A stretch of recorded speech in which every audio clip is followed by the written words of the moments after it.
Hi friends, ഇന്നത്തെ video എന്ന് പറയുന്നത് കൈയൊന്നും വേദനിക്കാതെ നല്ല സ്മൂത്തായിട്ട് സിമ്പിളായിട്ട് ഇടിയപ്പം വീട്ടിൽ തയ്യാറാക്കാൻ പറ്റും. അത് ഇതുപോലെ നല്ല നൂല് പോലെ നല്ല സോഫ്റ്റും ടേസ്റ്റും ഉള്ളത് കേട്ടോ. അതിന് വേണ്ടിയിട്ടുള്ള ഒരു ചെറിയൊരു സീക്രട്ടാണ് ഇന്നത്തെ വീഡിയോയിൽ പറയുന്നത്.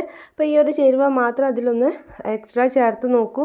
നല്ല സിമ്പിളായിട്ട് നമുക്ക് ഇടിയപ്പം വീട്ടിൽ തയ്യാറാക്കാൻ പറ്റും. കാണാനും നല്ല ഭംഗിയായിരിക്കും, അതുപോലെ തന്നെ കഴിക്കാനും നല്ല ടേസ്റ്റ് ആയിരിക്കും.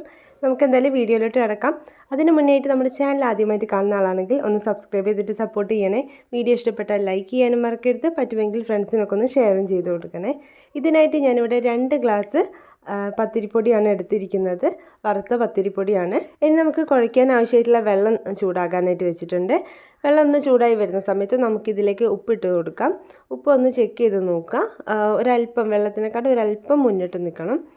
അതിനുശേഷം പിന്നെ വെള്ളം നമുക്ക് ഒന്ന് തിളച്ച് വരുന്ന സമയത്ത് ഇതിലേക്ക് നെയ്യ് ചേർത്ത് കൊടുക്കാം. നെയ്യ് ഇട്ട് കഴിഞ്ഞാൽ ഒരു സ്പെഷ്യൽ ടേസ്റ്റ് ആണെന്ന് മാത്രമല്ല, നമ്മുടെ മാവ് നല്ല സോഫ്റ്റ് ആവാനും കൂടി സഹായിക്കുന്നുണ്ട്. അപ്പം വെള്ളം നന്നായിട്ട് തിളച്ചതിന് ശേഷം തീ ഓഫ് ചെയ്യാം. ഇനി നമുക്ക് എടുത്തു വെച്ച പൊടിയിലേക്ക് വെള്ളം ഒഴിച്ചു കൊടുക്കുക. ആദ്യം തന്നെ മുഴുവനായിട്ട് ഒഴിക്കരുത്. ഇതുപോലെ കുറച്ച് കുറച്ചായിട്ട് ഒഴിച്ചിട്ട് നന്നായിട്ട് കുഴച്ചെടുക്കുക. ഇതുപോലെ എന്തെങ്കിലും ഒരു കയ്യിലൊക്കെ വെച്ചിട്ട് ഇതുപോലെ ഇങ്ങനെ കുഴച്ചെടുക്കണം. മാവിന് ഇപ്പം നല്ല ചൂടുണ്ടാകും, കാരണം തിളച്ച വെള്ളമാണ് നമ്മളിതിലേക്ക് ഒഴിച്ചിരിക്കുന്നത്. അപ്പോൾ ഇതുപോലെ കുറച്ച് കുറച്ചായിട്ട് ഒഴിച്ചിട്ട് എല്ലാ മാവും ഇതുപോലെ കുഴച്ചെടുക്കുക. മാവൊക്കെ നന്നായിട്ട് ഇതുപോലെ കുഴച്ചെടുത്തിട്ടുണ്ട്. ഇപ്പോൾ ഒന്ന് ഇതുപോലെ പൊങ്ങി വന്നിട്ടുണ്ടാവും. ഇനി നമുക്ക് ചൂട് ഒരല്പം കുറഞ്ഞതിന് ശേഷം കൈ വെച്ച് നന്നായിട്ട് കുഴച്ച് ഇതുപോലെ ഉരുട്ടിയെടുത്തിട്ടുണ്ട്. നല്ല സോഫ്റ്റായി കിട്ടിയിട്ടുണ്ട്. നെയ്യ് ചേർത്തത് കൊണ്ടാണ് നമുക്കിങ്ങനെ മാവ് നല്ല സോഫ്റ്റായിട്ട് കിട്ടിയത് കേട്ടോ. ഇതിനി സേവനാഴിയിലേക്ക് ഇടുന്നതിൻ്റെ മുന്നേ ആയിട്ട് സേവനാഴിൻ്റെ ഉള്ളിലൊക്കെ കുറച്ച് എണ്ണയൊക്കെ ഒന്ന് തേച്ച് കൊടുക്കുക. അതാകുമ്പോൾ അതൊന്ന് മാവൊന്നും ഒട്ടിപ്പിടിക്കാതെ ഇരിക്കും. ഇനി മാവ് ഇതുപോലെ കുറച്ച് ഉരുട്ടിയിട്ട് സേവനാഴിയിലിട്ട് ഫില്ല് ചെയ്ത് കൊടുക്കുക. എന്നിട്ട് നമ്മൾ സാധാരണ ഇടിയപ്പമൊക്കെ തയ്യാറാക്കുന്ന പോലെ തന്നെ സേവനാഴി ഇതുപോലെ ഇങ്ങനെ കറക്കിയെടുത്താൽ മതി.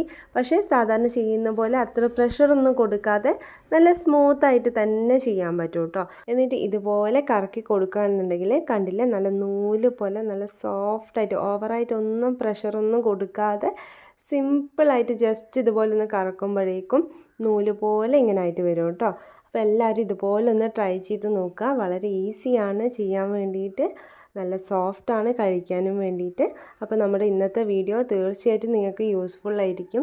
ഇതുപോലെ ട്രൈ ചെയ്ത് നോക്കുക കേട്ടോ. ഇത് അടുപ്പത്ത് വെച്ച് ആവിയിൽ ഒരു 5 മിനിറ്റ് വേവിച്ചാൽ മതി. അപ്പോഴേക്കും നമ്മുടെ ഇടിയപ്പം റെഡിയാണ് കേട്ടോ. നമ്മുടെ വീഡിയോ ഒക്കെ ഇഷ്ടപ്പെടുകയാണെങ്കിൽ ലൈക്ക് ചെയ്യാൻ മറക്കരുത്. ചാനൽ ആദ്യമായിട്ട് കാണുന്ന ആളാണെങ്കിൽ സബ്സ്ക്രൈബ് ചെയ്യാനും മറക്കരുത്.